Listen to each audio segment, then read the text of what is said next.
God then says that he did not need or desire their religious rites, sacrifices, or oblations. Instead, the Lord sought Israel's justice, mercy, and humility. But it is the road that God calls us to. Therefore, Micah 6:8 is a call to listen to God.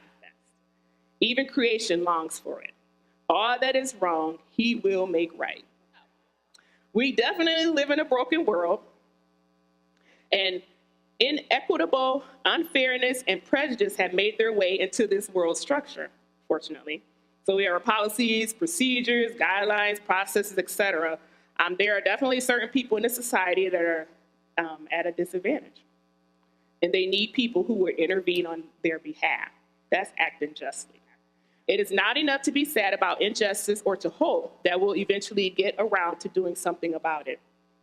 He wants people who care enough to take action. God desires for us to love mercy. It is interesting to note that God wants us to be drawn to mercy, having compassion for those in need.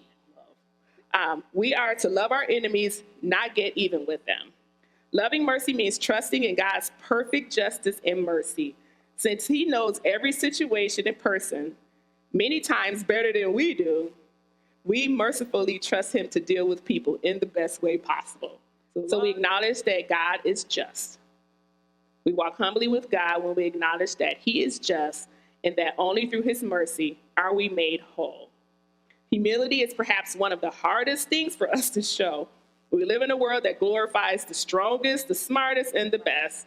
Humility, therefore, runs counter to everything we are taught to hold meaning. Yet we are told to walk in humility, the constant recognition of the reality that we absolutely need God. Walking implies direction, intention, consistency, and activity. It isn't passive. We find ourselves becoming imitators of Christ when we're doing this, who is filled with grace and truth, and placed the needs of others above his own.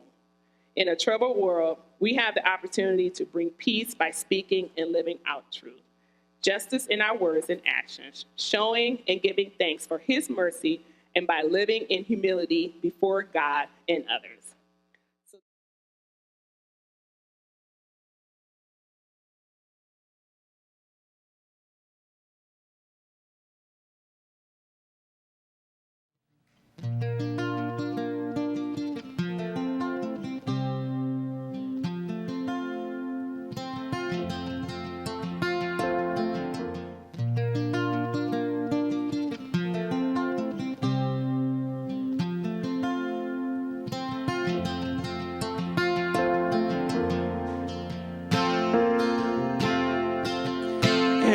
Day